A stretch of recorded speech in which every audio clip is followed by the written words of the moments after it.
Welcome to the 3-minute presentation challenge! Yay! So what is a 3-minute presentation? I hear some of you at the back mumbling. 3-minute presentation. Well, there's a lot of bad callbacks for a start. So, the challenge, which these wonderful people have decided to take upon themselves. Please, if you're presenting, stand up, turn around and meet your enemy, audience! They are your entertainment for the next 2 hours. What have these suckers let themselves in for? Well, they're going to do a presentation on something related to Hibanacon. Are we? What? Well, that's me done. Related is a highly judgmental phrase. Subjective. I don't think that's right. Oh, well, I'm done. My rules are final, and I think you're all fine for it, including mine, which probably isn't very Hibanacon. But anyway, the attempt is close to, but ideally not over, 3 minutes, which is going to be way shorter than what this intro is going to be. They also need to make it presentally, which means really slick and exciting and well presented. Pay attention, you're going to be voting on this later.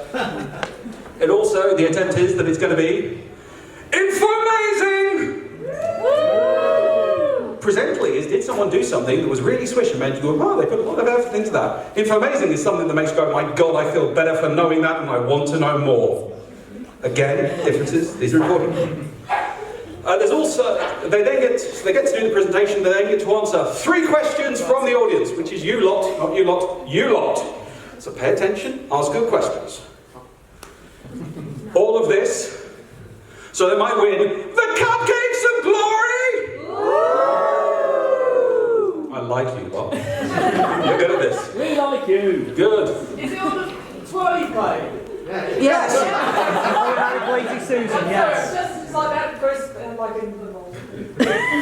Technically it's a rotatory display plate, but twirly plate sounds even fucking better, so that's what it is from here on in. Simple as that. Hibanacon, automatic lazy Susan. So how do they win? Do the most timely talk, be voted most presently, be voted most informazing, or, this one is also important, be picked for any other prize. You'll notice at the bottom of your voting slip, you all have a voting slip, I assume? Yeah. There is a space to put in the name and the award for anyone, for anything. Ideally, in this room, we had someone vote for Gandhi previously. That causes a lot of problems. Ideally, someone in the room. Ideally, someone who has been involved in the presentation challenge. But I'm hoping here. So no Boris Johnson for Brexit then? The convention's just started. Shut the fuck up!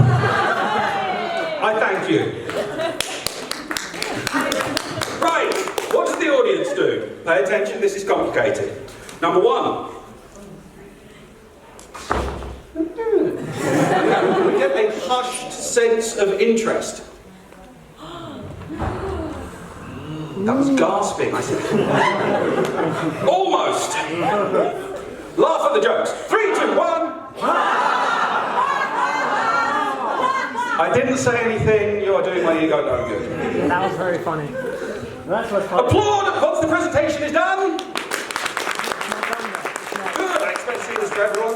It's still going. And ask good questions, it's very important. These people are going to be hammering through things very quickly. Pay attention, ask questions. There's only 3, they get to pick who gets to answer them. So make them good, because it can make the difference between them winning and losing.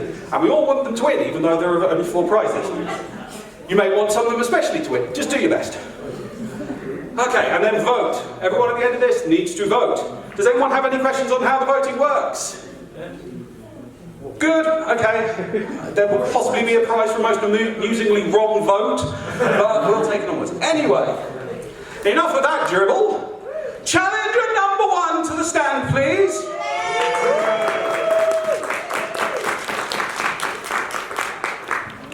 Yay.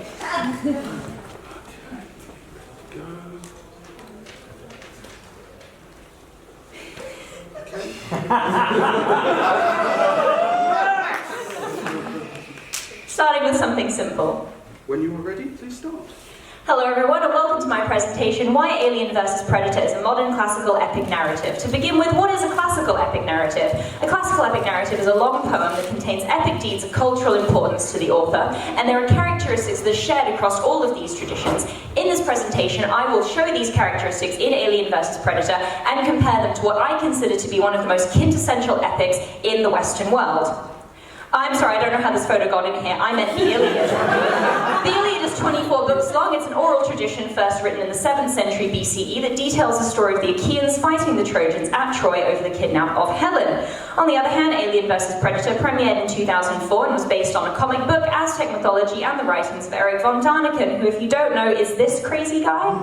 So let's look at these characteristics. First off, in medias res, which is the typical way in which all epic tradition starts. It's a Latin term that means in the middle of things. For instance, the Iliad Book 1 does not begin with the start of the Trojan War, but rather an argument 10 years later between Achilles and Agamemnon over the spoils of war. Likewise, in Alien vs Predator, the humans enter the story, who are arguably the narrators of the story, when the predators are already in proximity to Earth and have fired their laser cannon to get to the pyramid. Another very important part of epic tradition is the presence of gods, who are ubiquitous in epics, and what's important about them is their agency. For instance, in the Iliad, gods can only directly engage in battle under certain conditions. These can be permission from Zeus, or as we see in the book before, revenge against Diomedes. Likewise, the xenomorphs, who I would argue are the most deific figures in Alien vs Predator, can only engage in battle under certain parameters. These would be the queen being released from cryogenesis and human sacrifices being prepared for the facehuggers. Thirdly, we also have mythological tropes. Now, cyclical cosmology is a very important part of epic tradition, and it means that the epic that you're reading or watching is something that happens again and again. It is generational and timeless. We see this in the Iliad, because the Iliad is the second of 2 Trojan Wars, part of the Trojan cycle. And Herodotus, another historian, tells us that the conflict between Greece and Troy extended far beyond and far after the Iliad and the main Trojan cycle.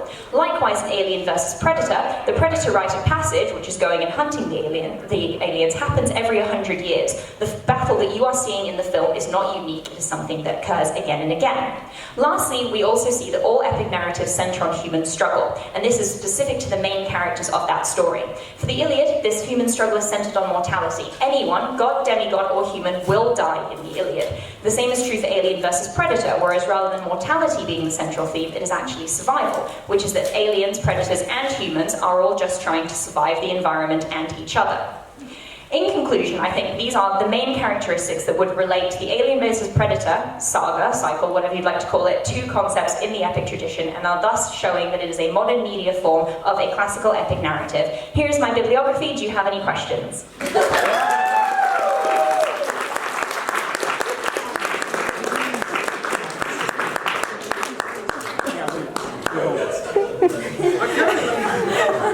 We'll just go. Yes. I'm shocked. Iliad is not the Epic of Gilgamesh? Right, so this initial presentation was actually the Epic of Gilgamesh. The Epic of Gilgamesh also functions as a good analogy for Alien vs Predator. I didn't use it because while the Iliad and the majority of epic tradition after the Epic of Gilgamesh focuses more on battle, which seems to be the central part of Alien vs Predator, the Epic of Gilgamesh focuses on friendship, which is, or another term, actually, if you will, which is something that we do see it. I mean, at the end we do have an alliance between humans and predators, but the initial presentation was that, but it went way over 5 minutes, and I thought, let's not actually defeat the point of this process, which is that it's meant to be 3 minutes. I have 2 more questions. Come on. Yes? Does it ever explain why Poseidon's animal is the horses fighting being the god of the ocean? Because that confused the fuck out of me. Alright, not an Iliad-related question, but I'll take it. Yes, so Poseidon's, so this actually goes into the whole concept of Greek religion. Poseidon is specifically celebrated by horse races, and this is to represent the fact that in Greek mythology, the sea is seen as circular. The Greeks believed that, they didn't believe that the world is flat, but they saw the sea as being something that encompassed every land. which is, it's the concept that's the difference between Okeanos and Poseidon himself. Okeanos is this all-encompassing circle. So a chariot race or a horse race for the Greeks symbolized this cyclical flowing motion of the ocean, which is why Poseidon has often had the horse as the animal. We also have to remember hippocampes feature very largely in Greek art, and those would be half horse, half fish. So we do see different horse animals that relate to it. Does that answer your question? It does. Good, nice, cool. All right, third question? Yes. They keep remaking the Predator movies. If they were going to remake the Iliad, who would you cast as Helen of Troy?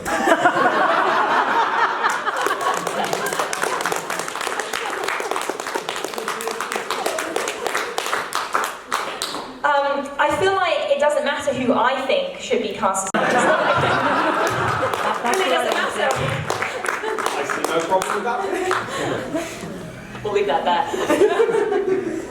Okay, thanks very much.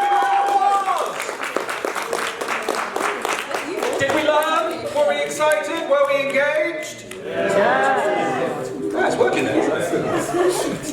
Great. So next up, we have Tabitha. No, that's me. We have the man who can't hit buttons right.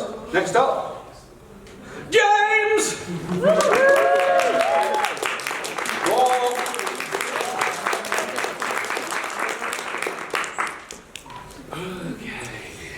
So prepare for a very different level of research.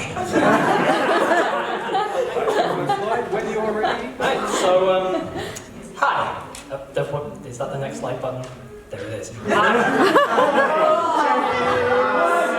I look at all disheveled, it's because I've been traveling since 8 o'clock in the morning and literally just got here. I'm just about getting my vision back. Let's see how this goes. So, 2018, I discovered and started playing 2 different types of games that I came to very much love, and those are Dungeons and Dragons and Danganronpa. And when I was coming up, there is a thread here, don't worry. As I was getting to the point of trying to decide the topic for this, I ended up coming up with the idea of meshing both of them together, mostly so that I could make this stupid joke.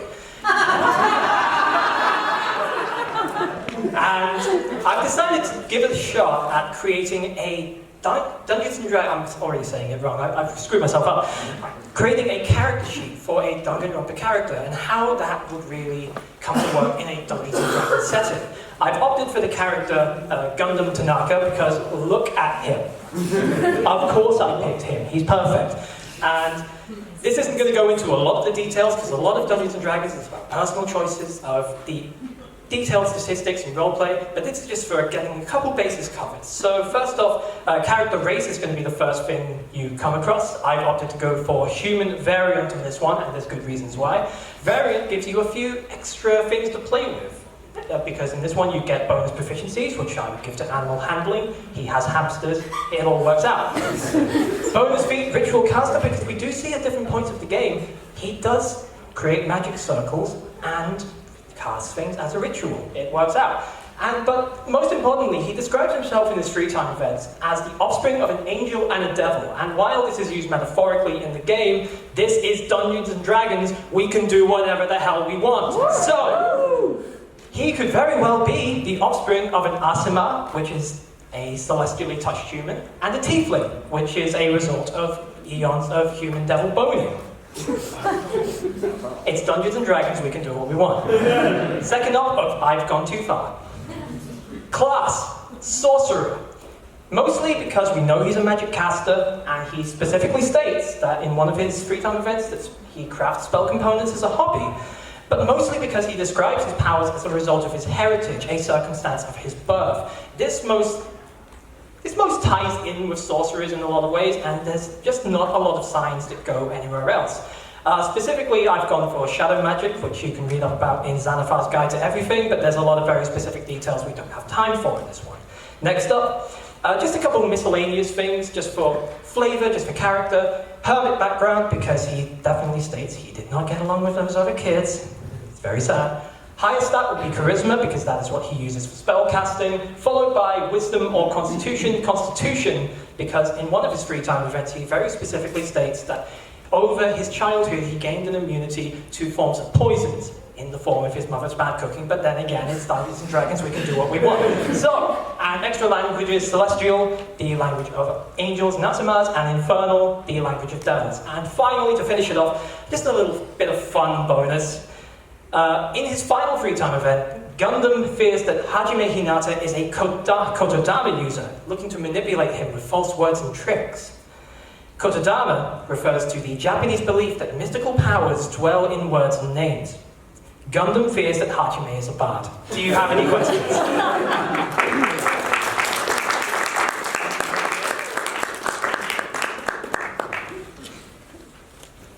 Can we ask questions? Yeah, anyone can ask Go ahead. Right, so I'm really curious how you're going to reconcile a high charisma stat with a hermit background. So, the thing about this, that is actually a very good question. And this is another one of those things that comes down to the personal choices of roleplay. There are a lot of aspects to charisma as a stat. It's not necessarily just down to how well you can talk with people, how good of a conversationalist you are. It's getting to a very specific aim with your words. And we know that with the way Gundam talks in the games, the way he speaks is it's a little off kilter compared to everybody else. So as far as intimidation goes, he can just roll with the whole thing. He's got that down. So yeah, personally it's just because I think charisma is less so much about being a conversationalist and more about presenting your words to get to people. Tropi? Right. I don't like that she started with right. She's going to go into something. Questions, not asking things. Right, what would be more fucked up? The Dungeons and Dragons world or the Danganronpa timeline? I mean, neither's good. I honestly, Dungeons and Dragons, that's just throwing Dungeons and Dragons into Danganronpa. It's the mixture of the two. Clearly that one is worse, because that means Danganronpa is still happening, but there's also fucking beholders hanging around. So that's my answer to that question. Anyone else with one? Yes? If you take he's having high charisma, if you take the fact he's ultimate breeder in a different direction. I'm sorry, what was that? What was that last part of that, sorry? Would his high charisma be related to the fact that if you take he's being the ultimate breeder in a different direction? I'm really sorry, I just didn't get those last few words. In fact... Is he a sex pot? Yeah! The breeder thing. The breeder! Okay, let's explain something about the breeder thing, okay? In the original game, he managed the animal care club. That was translated to breeder. I get where you're coming from. And of course, it comes back to personal roleplay choices. You can do that if you want. I'm not going to say which way to go. It's all up to you. And that's 3 questions. Okay, thank you very much. Thank you very much. Yes, you can do anything you want in Dungeons and Dragons, including make a decent system. Anyway, next up. That's a hot take. Me! Just to prove that I am willing to do my own stupid things.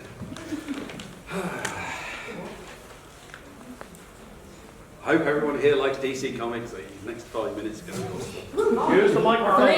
3. You ready? Yeah. This is about brain mixer then. Okay, and let's go. So, who is Danny the Street? Well, number one, he is a street called Danny. This is the greatest superhero name ever, as it says everything and yet somehow nothing. It's also a riff on Danny LaRue, something that will become very obvious as we go along. He first appeared in Doom Patrol, which means in the Grant Morrison run. Grant Morrison being the master of the strange and absurd, and this is the warmest character he's ever made. You will find more out about that. He is a sentient street who can teleport and transform. He can appear in cities without anyone real ever noticing. He can shape and reform himself into anything, as long as it's a street. So, why is Danny outstanding? Well, number one, refuge for those with no place to go. He's there for the dispossessed and strange folks of the world who've lost their way. If you fall through the cracks in the DC universe, if you don't have a home, then Danny will be there for you. He doesn't care who you are or what you've done. If you're good at heart, he will accept you. He's incredibly brave and noble. These are things that superheroes should be, which is hard to do when you don't have any regular superhero powers, but he does it anyway. And it was also a minority sexuality character in the 90s. This was something new in comics at the time, to just have a character that just wasn't, hetero straight. For me, it was a revelation to have his sexuality be a zero issue for the good guys, and to have the bad guys wanting him dead just for being himself. Beyond the drag hyper-feminization that has gone through all of his characterizations, he's probably also gay, due to his extensive use of 60s British Polari slang, including the always greeting of Bond to Lada. So, most importantly, superhero, up for it. He communicates through shifting his structure and using the equipment built into him. He also provides by just having a lot of useful shops on him. Offices on him. He's a street, he's got everything you need.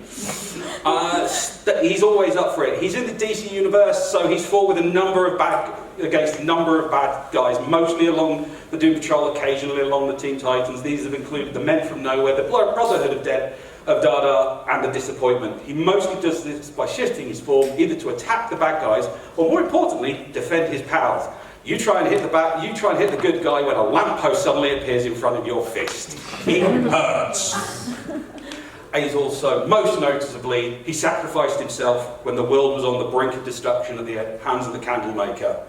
To slow down this horrible being, so that the team had time to prepare to actually defeat him, and to avoid anyone else getting harmed, Danny repeatedly teleported himself across the Earth, and taking the full brunt of the Candlemaker's attack. The longer he could teleport, the longer the Candlemaker stayed in him, the more damage he took, but the more people elsewhere were saved. In the end, dying. But it's a superhero comic, don't get too sad. He came back as Danny the Planet! A whole planet for the lost and lonely to visit. Then, he started visiting the Earth as Danny the Alley, teaming up with the Teen Titans for a while, and that led to him being deconstructed by the gentrifiers, till all that was left was Danny the Brick! Crazy Dane then took him to Doom Patrol's new base, where he grew into Danny the Bungalow. Then he got smashed into tiny little pieces of sand, which is great because he then became Danny the Island. This was just before the series got cancelled, which he probably knew was happening. Go figure. Recently, he's become Danny the Ambulance, who, as you can see, is an ambulance, which inside has Dannyland, the world's greatest theme park. He's also turned up in the Doom Patrol TV series, again as Danny the Street, but this time identifying as genderqueer and continuing to just be awesome and lovely for everyone out there. Anyway, vote Danny the Street! Main reasons. Wonderful person. Oh, a street can be a person. Always there for those in need. You can't keep a good street down. Thank you. Any questions? At the back. The Disappointment and the Gentrifiers. Yes. I need more information. What, Morrison? Especially on the Disappointment. The Disappointment was the god of cancelled books, a book series. He never got his final issue released, so he went and took out God. He may or may not have used. He also nicked one of Danny's bricks, so technically Danny killed God by being repeatedly bludgeoned into God's head, and then the Disappointment took hold of the listings of the gods and started cancelling heroes all over the place. That wasn't Grant Morrison, that was someone doing a sane story. The Gentrifiers were just people going around gentrifying the place across dimensions because they wanted to sell them on to other people. Anyway, you sir? What did you think of the Doom Patrol series? I thought the Doom Patrol TV series was great. I thought it was very different to the comic, which was brilliant, because trying to redo the comic in TV form would be most likely fail, and I already have the comic, so why give me the same story again? They did some wonderful new additions. Cyborg was cool, even though I wasn't too sure about him to begin with, and I'm really looking forward to the next season, because Gerard Way's being hoofed off of Doom Patrol, so hopefully someone's going to actually tailgate off the success of the TV series and gets a regular series that doesn't take fucking 3 years to get 12 issues out. That's a whole other big ball of rant. I've also had to live with this. So much fury! And another question. Do you think Gerard Way's related to Daniel Street? No, I think Gerard Way is writing Doom Patrol at the moment, very, very intermittently. I thought because they named the question on it. Gemma.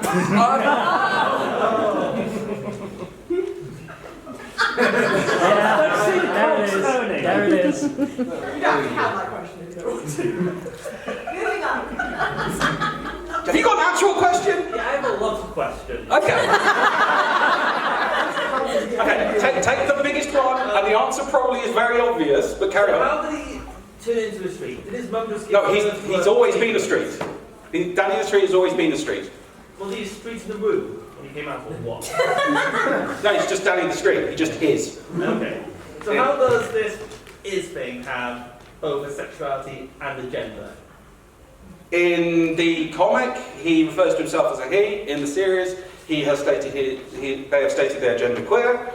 And in the comics, there have been repeated comments by him which are explicitly related to 60s Polare saying, I fancy that person, I'd like to shag them. So the male identity in the comics version just is. The genderqueer identity in the TV version just is. The homosexuality in the comics version is non-confirmed but implicit canon. Okay. Simple as that. Okay.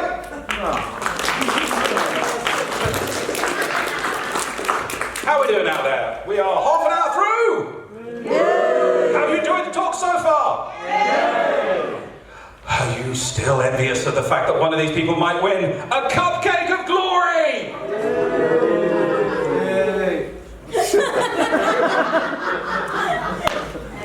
Next time, turn up early. Anyway, Ty! Can I just have a quick preamble before I actually start?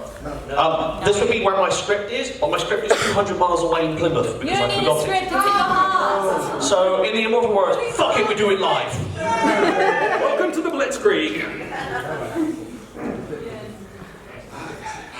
Give me a second. So it should work every time I click mouse, right? Allegedly, yes. Okay. Ready? Set? Go.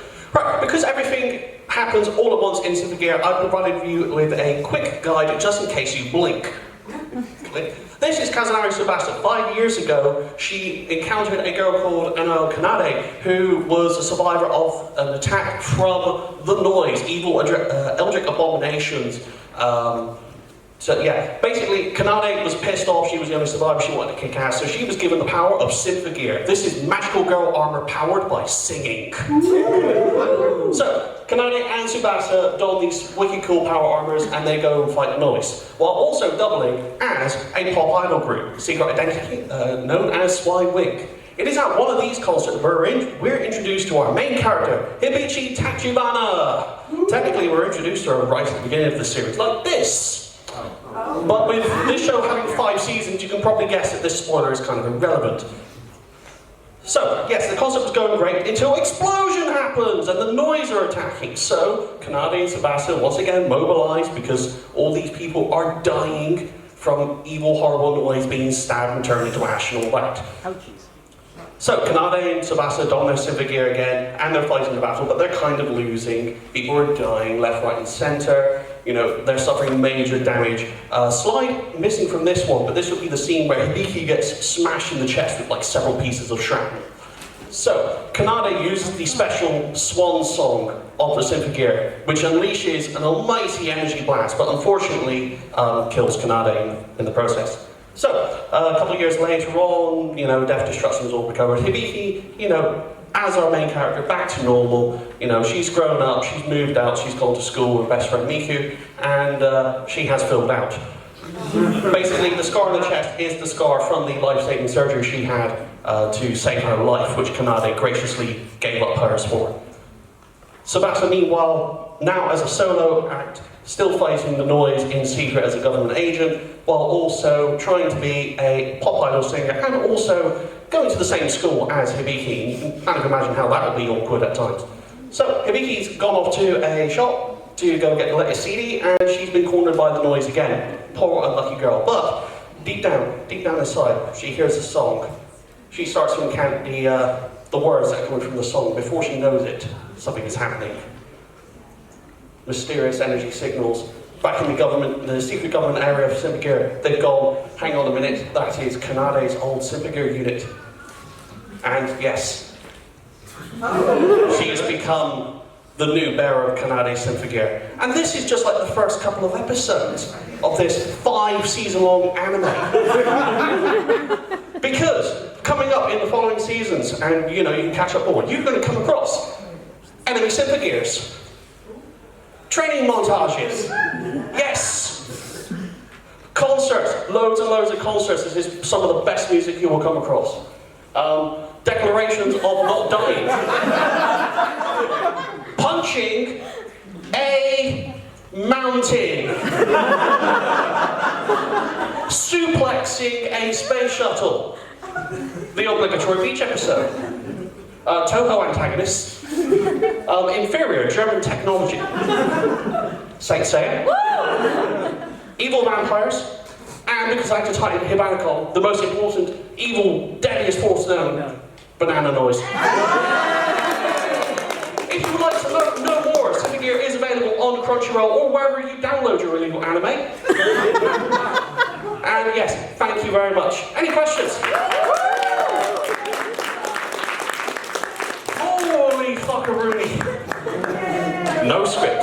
Okay, Yusa. What's the noise's problem? Why are they doing this? Why? What's the name? No one knows what the noise is, but is everyone okay with spoilers? Yeah, hold on. Okay, the noise was summoned by Solomon's Cane, which is held by an evil Sumerian princess called Fine, who's trying to reconstruct the Tower of Babel to contact God. Makes sense. Simple stuff. Potentially even. So, that's the noise is basically just some nasty ass eldritch abominations under control of a magic stick. Anime. Any others? Questions? Hands up? No? Yourself. Okay. You showed us how strong the Sympagirs are. How are they compared to Nanaho and Fate? How do they compare to Nanaho and Fate? Well, I'll put it this way. The Sympagir armor is powered by phonic gain. The phonic gain is basically singing, and the people behind this show, you've got the likes of Aoi Yuki and Nana Mizuki and I struggle with her name, Ayahi Tageka. Basically, really popular, really talented J-pop singers. So, if they're powered by really good singing, the Sympagirs are super powerful. After all, K2 is now, in this timeline, the third tallest mountain in the world. Last question, someone in the back? Anyone in the back? Back row? No. Someone in the front? You, sir, Spider-Man. Yeah. If they had like a crossover of another anime series, what would it be and why? Oh, you'll love this. There is a mobile phone game, and they've had crossovers with SSSS Gridman, and they've also now announced they're doing a crossover with Godzilla. I fucking shit you not. It is Sympagir across with Godzilla. Right, thank you very much. Thank you. I have to give a biology lesson. You are forgiven everything by just going, it's anime. It's not fair. Are we still good out there? Yes! Chloe! Come forward! I have to say I'm impressed you've got the 2 dots above the E. I linked it on Facebook. What up, degenerates? My name's Chloe. This is Captain Sabu, and I'm here pretty much here to tell you why Final Fantasy VI is the best.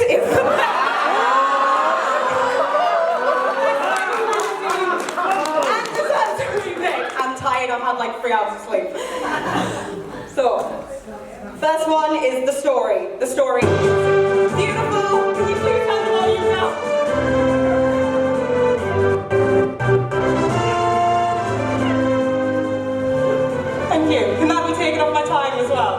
Sweet. So yeah, the story is compelling, emotional, entertaining, and sometimes downright ridiculous, if you can guess by the octopus one. If I can summarise it in whole, it's pretty much like Star Wars, except from the Joker kills the Emperor halfway through and becomes the god of magic. So the app was pretty much lame and not the remake the game deserves.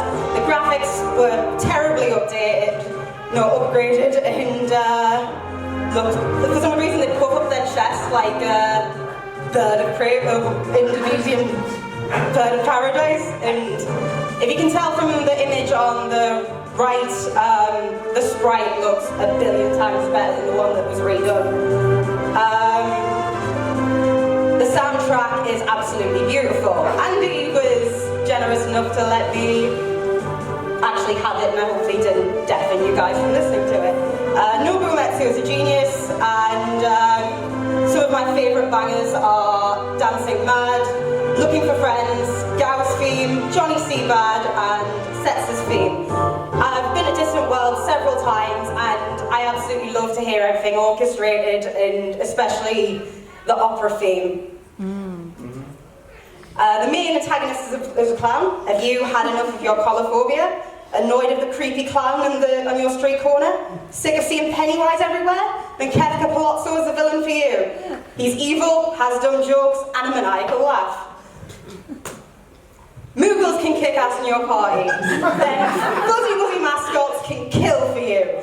They can wield blades, spears, claws, morning stars, boomerangs, and shields, and a paintbrush. Stabbing suplexes. I am not working class enough to figure out how to get a video working in PowerPoint. So, if you can see the image on the left. I named my stabbing brick because Square wouldn't let me fit Stackhouse in there. But I pretty much use it on the Phantom Train. Just one hit kill. Love it. That opera scene though, it's so beautiful, it makes me cry every time.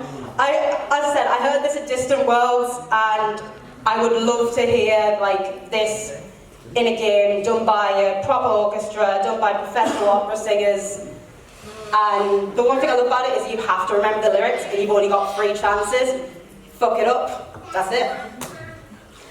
So many playable characters. So there is 28 playable characters, 14 which are permanent, and best part is like you can keep ones that you absolutely love. Well, I say keep. Level up the ones that you absolutely love. So the ones I absolutely love is Edgar, Brick Stackhouse, Celis, and Cyan. Others I try not to use, like Gao, Strago, and Shadow, that fucking cheap-ass bastard who left after 2 fights, and I paid him 3,000 gil. God damn it. And I would just like to say thank you so much for listening to me ramble. It's just basically taking everything in and putting it in HD, which would be awesome. If you know anyone in Square, give them a nudge. Questions? Get on. Okay, so if we're doing a remake, would this be blonde terror or green hair terror? Green. And how much would the DLC be for the alternate hair colour? Oh. I don't know. I mean, Square charge ridiculous amounts for stuff like Brave Exodus. And half the time you don't even get to pick the ones you love. So I'm going to say $8.99. Technically it's like 17 quid in Offer Omnia, so... Probably. That's a bargain. Probably. Miles. What additional features would you like to be presented in the game if there was a remake? Oh gosh. I have to say, I don't know, maybe including other characters from other games. I mean, can you imagine everyone's wanting Cloud and everything nowadays? Smash. I'm trying to think, what else would I like? I guess maybe having like additional like side plots, because I mean I think that's what they did with, they're going to do with like the new Final Fantasy VII remake, and I think they did that with like the Secret of Mana HD release as well, so something like that I guess. You're back. Do you actually want a remake or just a remaster? Remake, because I talked about the app, and I would like to see these kind of things in 3D. I would like to hear like an actual proper 16-piece orchestra making the beautiful music. I'd like to hear Kefka's laugh actually done by a person, because I think that would be brilliant. What else would I like? I don't know, I think if they did do like maybe a decent port of it, I probably wouldn't complain as much, but the Apple one just felt like a really cheap cash grab. Anyways, thank you so much.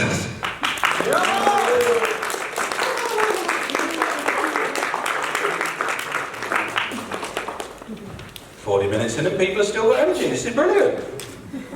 Okay. Not quite yet. Harriet.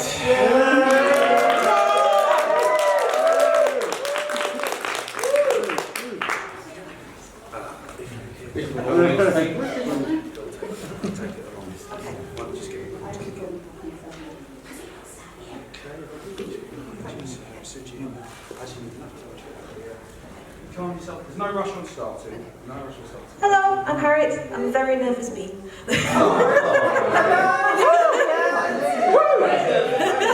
When you're ready. Right. When you're ready.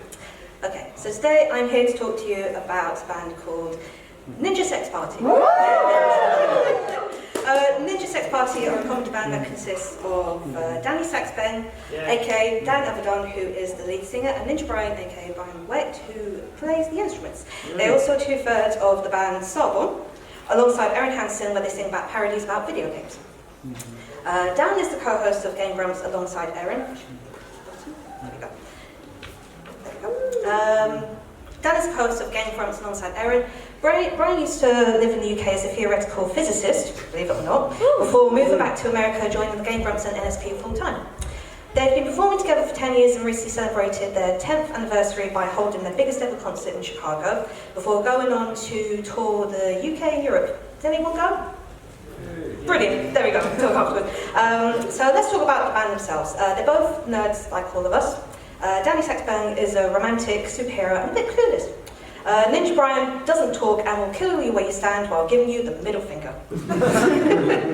They sing songs trying to seduce the ladies, but isn't successful, with some progressive 80s rock with simple pop thrown in, and they are inspired by The Lonely Island and Flight of Conchord. The band have released 4 original albums and soon to be 3 cover albums, new ones out next Friday, which consists of 70s and 80s songs. I've lost my place. Twerp here have recently joined NSP as their backing band and have been doing their songs ever since, and are their opening act in their tours. So Dan has actually sung for 3 of Twerp's songs, including one called Starlight Brigade, which is Dan. He wrote the lyrics, writing out pursuits of music against the odds. So it's a video I would highly recommend to watch if you like Daft Punk and stuff like that, and it's being made by the Knights of the Light Brigade, who are amazing artists. Sorry, the Knights of the Light Table, I'm very sorry. And I'm going to tell you briefly about a song that really stands out alongside Starlight Brigade. So, Danny Don't You Know was a huge hit for them, recently telling the story about Danny going back in time to tell his childhood self that even though you were different, you will find your path in life. And I think everyone has still kind of gone through that themselves. And even though you are going through life, you're still an awkward 13-year-old self, no matter what situation you're in. It's also the song they performed for their TV debut on the Conan O'Brien show. This band inspires me so much. People know I'm a huge fan. And I love and admire all that they do, which is why I wanted to do this presentation today. And to share the music to the world for everyone to listen to. And I will be very happy after this. If people listen to them for the first time, I would recommend the song, definitely. And if you do, please let me know what you think. And I also do reaction videos to their videos as well. So that's showing the self-promotion. So to end on a Hibanacon theme, so I'm hoping and praying this works. It's a bit like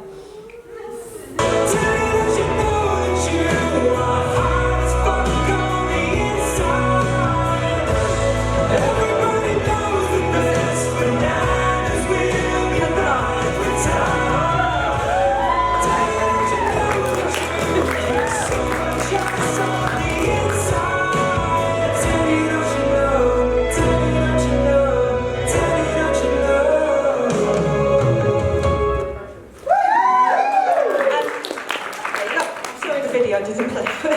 Any questions? The championship question, how do you spell nomenclature? Yeah. Yeah. Time. How much sex bang can Danny sex bang? Danny bang. You shut your mouth. A real question. So you are completely allowed to ignore that. Okay. Do you know where they're bringing John from back?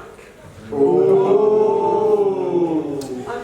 Feel free to ignore him. He said this the whole time at the Ninja Sex Party. Okay. Has anybody got a sensible question that isn't going to make her turn around and want to kill you? Besides Danny, don't you know, what other songs have really resonated with you? Oh, Starlight Brigade's one.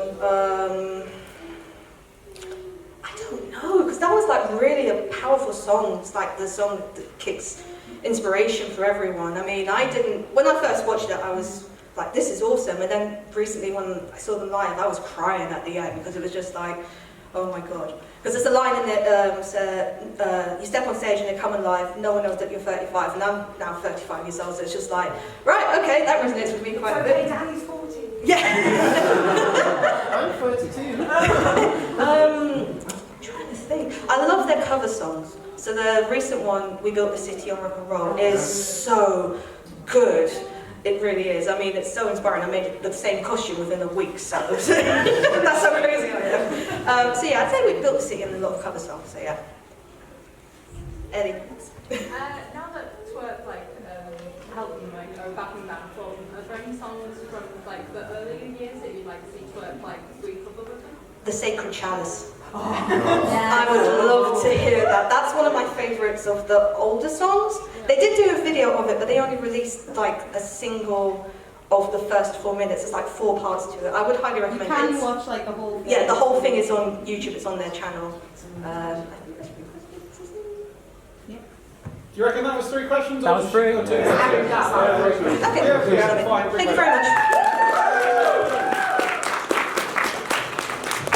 Oh, that was really sweet. Which means we're going to follow this up with something very sad. Oh no! Yeah. Yeah, there it is.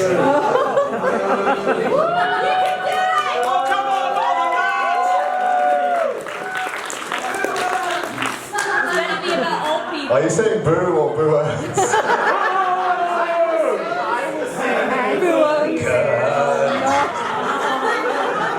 Okay. So my topic today, why UK residential conventions are terrible and need to do better. Right. I'm Keith. Before I get on with this, I just want to be clear that the views expressed are my own and are not the views of any company, convention or organisation I work for, help out with or have done things for in the past. This is... Want to work with in the future. Or want to work in the future, yes. This is purely my own views. And also, just to be clear what I'm talking about today, I class residential conventions as fan-run, non-profit events, such as the event we are currently at, not large-scale trade show and exhibition events such as EGX or MCM Expo. With that out of the way, let's get on with the show. Right, I have been knocking around on the UK convention scene for far longer now than I would like to admit. And as a result of this, I have seen the boom-bust cycle of UK residential conventions occur at least a couple of times. So if you're not aware of this boom-bust cycle, here is the life cycle of a UK convention. Right, residential convention life cycle. First, convention gets created. You know, this will be because people, maybe there's not an event near them, they want to put something on, maybe it's a university society, who's done a few one-day events, they want to make the leap to the next biggest event. Maybe somebody's been to another event, thought it was shit and thought they could do better, and maybe occasionally people genuinely want to do something positive for the community, but you never know. Once the convention has been created, we move on to stage 2. It starts shit, but slowly improves over several years and events. Which eventually takes us to the final stage of the life cycle. The committee either burns out or moves on. As a result, the event either ends or collapses, depending on which of these things actually occurred. It's the same cycle again and again, and it's been keeping UK fan events in the same rut for fucking years, and I am tired of it, frankly. So, How do we stop this endless cycle and foster an environment where events can run for more than a handful of years and maintain a consistent level of quality? Now, while there's all sorts of factors we can go into with how conventions are run and what they need to make them successful, everything can really be traced back to a couple of key things. And those things are, first of all, knowledge. The everyday nuts and bolts instructions on the things you need to know to make a convention work, and experience. The actual hands-on, first-hand experience of running and taking part in a convention. Both of these things get lost every time an event ends or collapses, and it's all because the people running them, no offense to them, generally don't think that far ahead. The most they ever think is, what is the next event? What is coming next? Never beyond that. So without meaning to, they end up hoarding the knowledge and expertise they've built up and acquired all in their own heads, so when the event collapses, it's gone. So what do we do about this? Well, basically, residential events have to up their game. Geek culture is mainstream now, and there are professionally run company events everywhere now. Long gone are the old days where the only way to get your nerd fix was residential events and getting together with your mates and having a good time. Shit's everywhere now, no excuse. Basically, residential events need to start running themselves like companies, with defined roles, job descriptions, objectives, mission statements, accountability, and most importantly of all, archiving knowledge and passing on skills and experience. Record your processes and procedures so they can be used to help yourselves at future events, and it also means you have something to train up new members of staff to help you out and your current committee, and as the need arises, replace committee members who want to move on and stops them from burning out. There is a support structure there.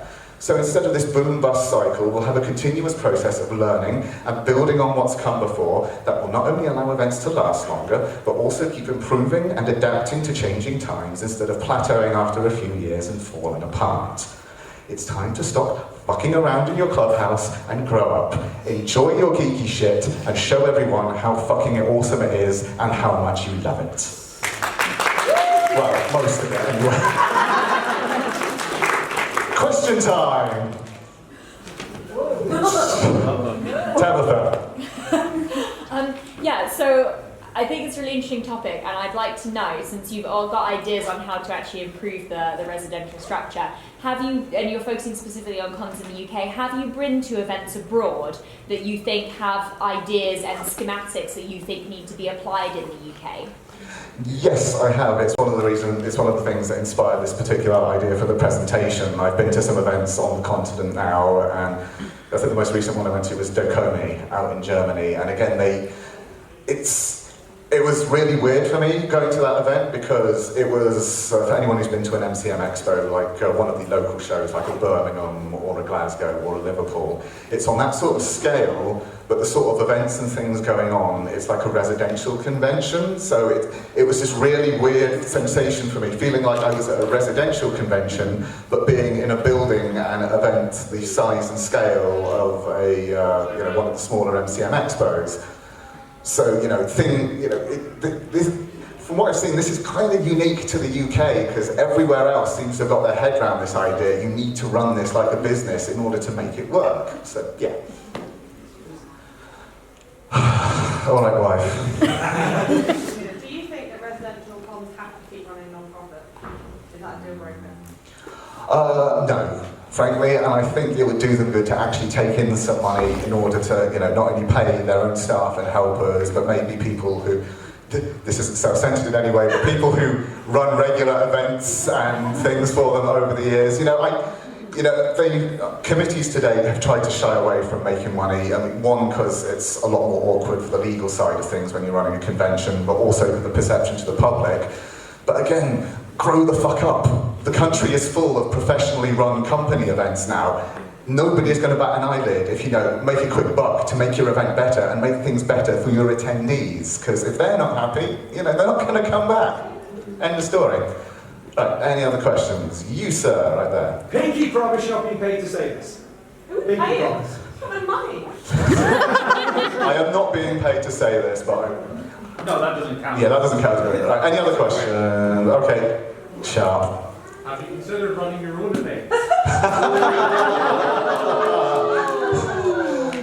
I have done just about everything it is possible to do in the fan community except be a residential committee member, because my attitude was, if I'm going to have to put up with a load of weebs giving me abuse 24/7, I at least want to get paid for it. And that's why I work in the anime industry. I think that was 3 questions, so thank you everyone.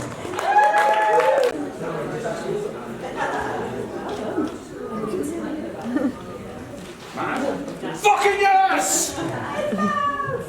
The one who didn't make it in time is here, yes! I was going to have a funny quip, but screw that, this is far more exciting than boring.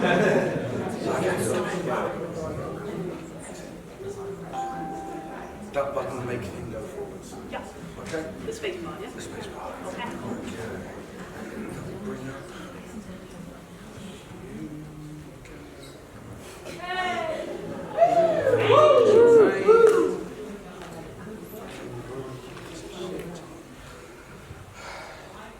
Okay, there's your microphone, give me a moment. I'll be ready to start when you are ready to start. No rushing the start, only once you start.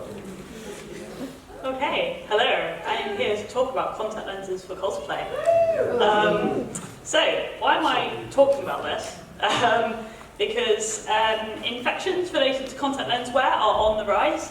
There was a recent research study done by a very famous eye hospital in London that found that contact lens related infections are definitely increasing. In fact, they called it a veritable outbreak. And you get mishaps occasionally such as this. And you might see these things in the news around about Halloween, like people having incidents with contact lenses on actually, the risk is a lot higher if you bought your contact lenses online. So sometimes you might have imported your lenses from China and they're a bit shit and they're not very well made and they don't fit properly. Also, if you bought your contact lenses online, you think you can just stick them in and it's like, oh, it comes with an instruction thing. I don't need to read that, just stick them in, it'll be fine. Most people haven't often actually even seen their optician to make sure they're even safe to wear contact lenses in the first place. Not everyone's necessarily suitable. Here are some references to back up all of these things. So, cosplayers in particular are people that buy contact lenses quite regularly online, special effect lenses, Sharingan lenses, coloured circle lenses, all of that kind of thing. And they're not exactly that easy to get hold of in the UK. Okay, so a lot of people will buy them from things like Pink Paradise, Honeycolour, various other websites. Not all of them are actually legally able to sell you contact lenses without a prescription, but a lot of them do it anyway. And so as such, we all like to cosplay, we all like to not spend loads of money on our cosplays. Cosplay is an expensive hobby, but we want to do it on the cheap. So for a lot of people, getting a pair of contact lenses for like a £5 sounds pretty appealing. But as such, because of that, cosplayers are not just at risk of contact lens-induced infections just at Halloween, because they cosplay year-round. So as such, this lovely group of people are at greater risk of developing infections. So, why does this matter? Because when you buy contact lenses online and you just stick them in, you're probably not actually paying as much attention to how you handle your contact lenses, how you clean them, how you wear them, compared to people that are wearing contact lenses on a daily basis, that wear them for prescription reasons, etc., etc. So, they did a survey in the UK of some contact lens wearers to find out what kind of risky behaviours people adopted when wearing lenses. So, sleeping in your lenses overnight is a thing that people do. Many people do this. Showering or swimming with their lenses on as well, so I'll talk more about that momentarily. 1 in 10 Britons links their contact lenses to clean. Yeah, you read that right, that is horrendous, but yes, people have done it. And some people wash their lenses in tap water. So on your contact lens packaging, it's got all these little water droplets everywhere. It all looks very nice and moist and keeps the front of the eye nice and clean and all that. No, the reason for that is because of this dude. Look at him, he's just a little amoeba. He's acanthamoeba is this particular bacteria that lives very happily in our British tap water in vast quantities, and he's just fine. Unless you put him near your eye. So if you wash your contact lenses in tap water or shower with your contact lenses in and all that sort of thing, you are at risk risk of developing a particular really horrible bacterial infection called Acanthamoeba keratitis, okay, you can lose your sight to this condition. Okay, people that develop this particular type of infection have a 1 in 4 chance of permanent sight loss in the eye. Don't be these people. Do not shower with your contact lenses in. Do not wash your contact lenses in tap water. Use a proper contact lens solution that is in date and hasn't expired. So basically contact lenses, when you put them on your eyeball, it's stopping as much oxygen from entering the eye, and therefore you end up with a greater infection risk. And if you have cheap contact lenses that you've bought online for a £5 or whatever, they can sometimes split or have infections that can damage your eye and cause ulcers. But importantly, you can wear contact lenses safely and enjoy cosplaying with your coloured contact lenses. Here are some tips. Make sure that you get a proper fitting of contact lenses from a registered optometrist before you buy lenses online. In fact, you're not supposed to buy contact lenses in the UK without an optometrist to do that. Make sure that you keep up with your aftercare appointments so that they can make sure the lens is sitting nicely on your eye, that your eye's not drying out. Make sure that you don't lick your contact lenses, for the love of God. And don't wash them in tap water. Don't do any of those things. Make sure that you've got proper branding on them. Look for a CE mark if you're buying in Europe. Look for on online websites such as Pinky Paradise and stuff like that. They talk about the Fair Contact Lens Consumers Act. That means they give you proper wear and care instructions and all of that sort of thing. And that they ask you to verify your prescription before you buy. If they don't ask you to do these things, they're probably selling you those contact lenses illegally, which makes no guarantee about the quality. If in doubt, take it out. If your contact lens is bothering you, don't leave it in, because the longer you leave it in, the more the risk of infection increases. Okay, and if the contact lens is split, again, there's a greater risk of eye damage. And I'll leave you with this lovely quote from a Chinese contact lens website. Only learning the right way can protect your eyes with relaxation, clearness and brightness, and sexy and noble smile. Don't buy this website, they're not legal.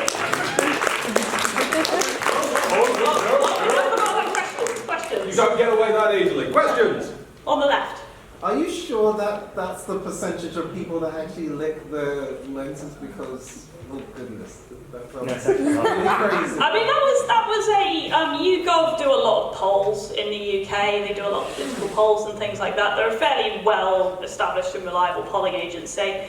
They polled 2,000 people, and of those, 276 of them wore contact lenses, and of those, over 1 in 10 admitted to licking them. So, all right, and at the back there with the glasses. So you had your hand up first, yeah, you, yeah. Cool. Hypothetically speaking, would bottles work, water work, or does that also have the horrible eye-eating bacteria? Yes, don't do that. Contact lenses because both makes my skin crawl, so glasses. Yeah. And at the front, Google. As someone who's never wore glasses or ever, the only time I've ever wore contacts, let's just say, went horribly awry and went underneath my eyelid. What would you say is the best way to put it in? Because I bought like a Face Dating Link.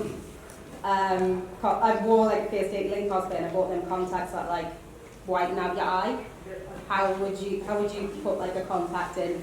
If you go to your optician and tell them that you want a contact lens fitting, it doesn't have to have a prescription. They can give you lots of tips for inserting it, taking it out. Some people, when they're taking the lens out, manage to actually scratch the front of the eyeball because they haven't been taught the proper removal techniques. So basically, your optician can help you use them. Yes, it costs you money, but it's worth it to not be blind. You should write their marketing. And that's my 3 questions. Excellent stuff. Lovely bit, actually.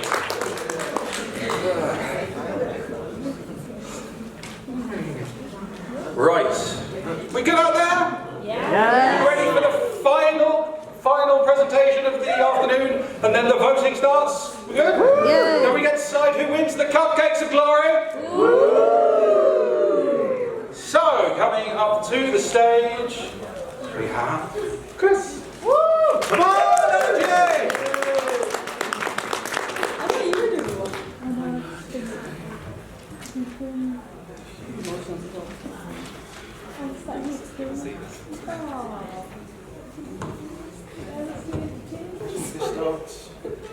Okay.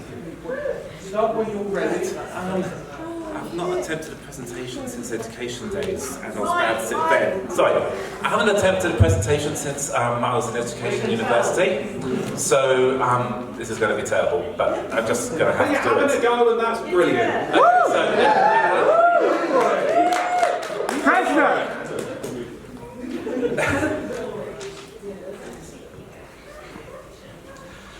So this is called Stars and Eyes, but I automatically read it as 3 times VI, so I'm going to go with that. It started as a manga in 1987 and became an anime from 1991. I've chosen it for this presentation because of the following events. The manga exhibition at the British Museum included, among many other things, a theatre curtain carved in demons, painted by Kawashima Kiyosai in 1880. I visited this back in May, and also attended a few parallel talks and events at Japan House, London. As I talk about the curtain, I had a suspicion that I had seen this artist's work before at a past British Museum exhibition, and had incorporated this into an art and design school project. For the first time in many years, I revisited this schoolwork and noticed I had a lot to say about Yuzo Takada, the creator of 3 times VIs, which had inspired me to copy works by him and from the 3 times VIs anime. It looks like an important release, as it was an early manga video title here in the UK, and it was one of the first English translations by Studio Proteus, a pioneer of bringing manga to the West. I was seeing bits and pieces about 3 times VIs also in video games magazines and in NME magazine. Yuzo Takada was also behind Catgirl and Nuku Nuku.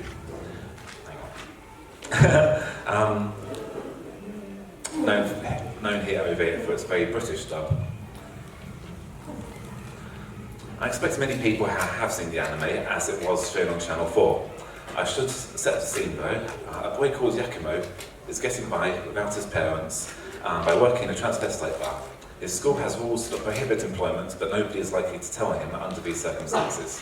He bumps into a girl called Pai on the way to work, who has been looking for him and presents him with a message from his deceased father, an archaeologist.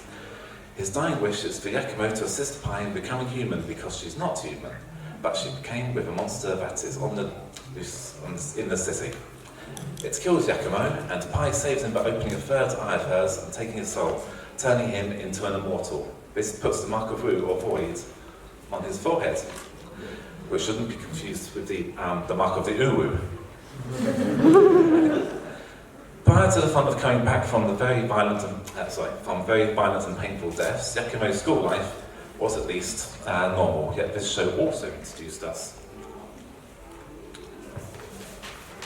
The monsters that could be tamed and summoned to battle each other, and the magical girl that would fight with signs to the horns, although it's also from Buddhism as a gesture for repelling demons. The creatures are usually original rather than being based on anything specific like Japanese yokai, but this fellow's face is not unlike a traditional no mask, which represents demons. However, his aspects of their bodies could be anything as long as it looks deadly. The characters go adventuring to exotic places like Hong Kong and Tibet pretty quickly, as well as borrowing from Buddhism. Names and imagery could also be inspired by Hindu legends. Having so many elements of an epic from quite early on, I was thinking this franchise would go a long way. The Japanese manga did, clocking up 40 volumes and running for 15 years up until 2002. There were several video games across many systems, none of which ever got released here.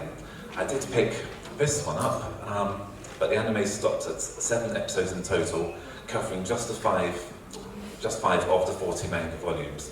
And Studio Proteus manga translation ended on volume 8. At a time when so many franchises are being brought back from the dead, 3 times VIs isn't being talked about much. However, the manga did spawn a couple of sequels by Yuzo Takada. Firstly, in 2014 to 2016 with Sazan Ai's Genju no Mori no Sonasha, and then Kiseki no Yami no Keiyakusha, which is ongoing now. And while wondering what a new 3 times VIs anime could look like, I saw this, a promotional video accompanying a release of a single by Megumi Hayashibara, the voice actress of Pi and known for too many roles to fit into the time limit, which is disappearing fast. The animation was said to be from an undisclosed project, but this was 4 years ago, so we're still in the dark as to what that is. So, in conclusion, I'd been fond of the Southern Eyes show. That should have resumed a long time ago. Where did it come from? Where did it go? Will we see more of the three-eyed so-and-so?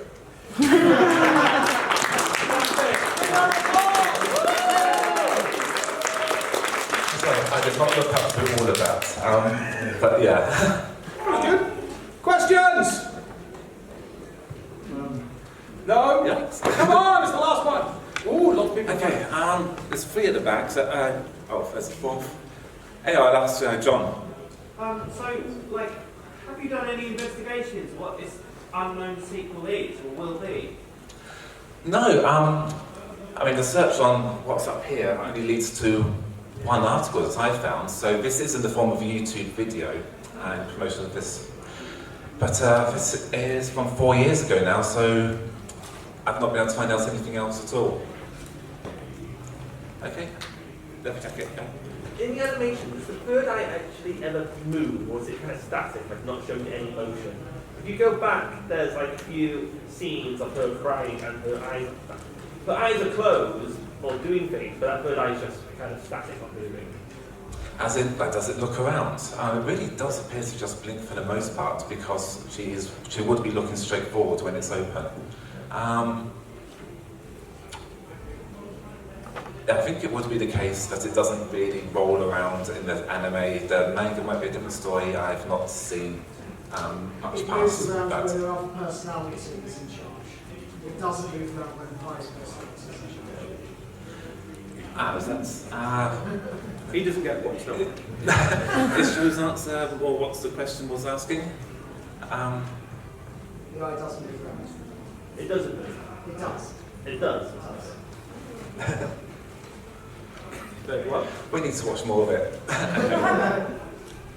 Third question. Loads of people at the back had their hands up. Don't be cowards now. Okay.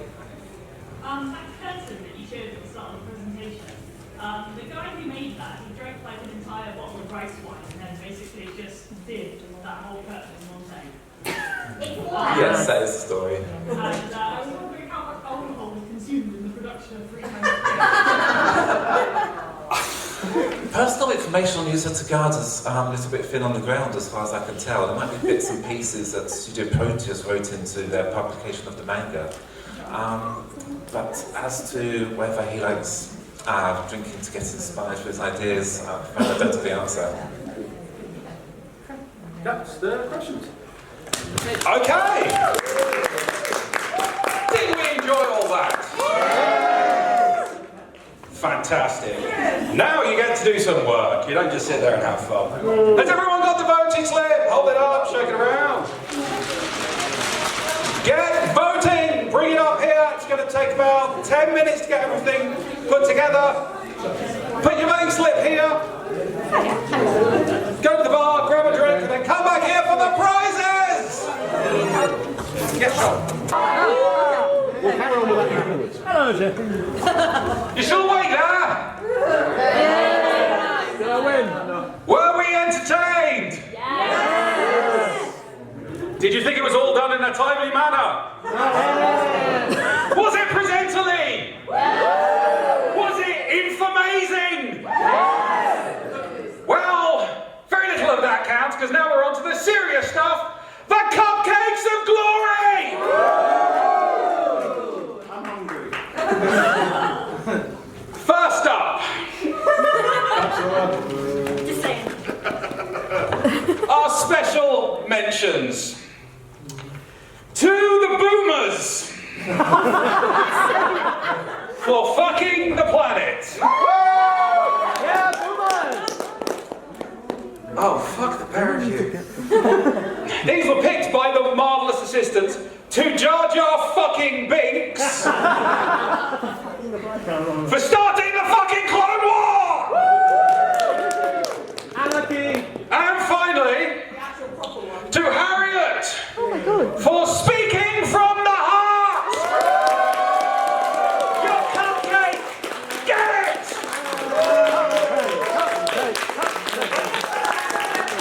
Come on!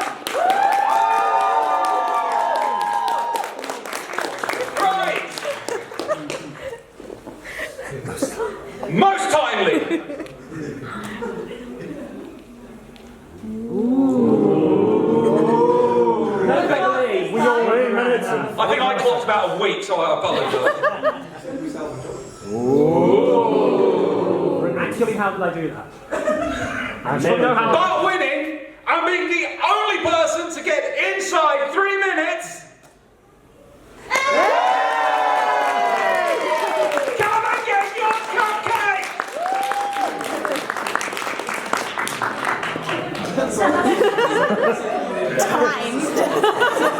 That was good. Timing is important, it keeps good. For the most presently, a pretty hard-fought field, this one.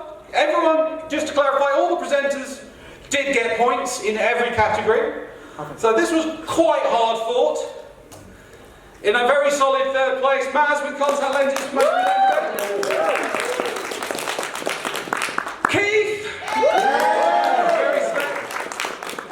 But winning the most presently, we have...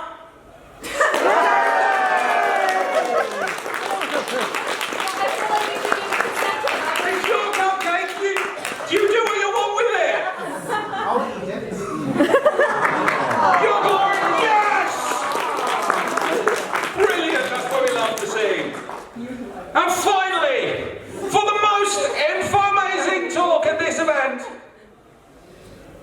this was a big fight of a contest. There were a handful of points between everyone, which just shows the calibre of the talks you have just seen.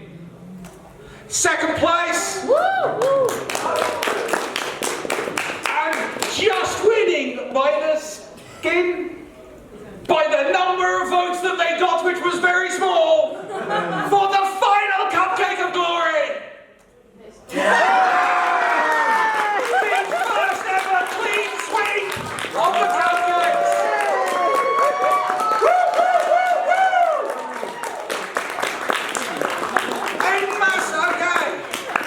So, we've now got to the end of it. Thank you to the audience, thank you to my magical helpers, and especially thank you to all the presenters. Please stand up, take a massively hand bow. They have spent weeks on these. Thank you very much. And finally, now that I can stop screaming like a loon, enjoy Hibanacon! Do you want to see this again next time? Tell the ops team! Yes. Also, massive thank you to our organiser and the person who put all of this together. Let us talk about shit that you now care too much about. I've got to torment the room about a sentient street, I win.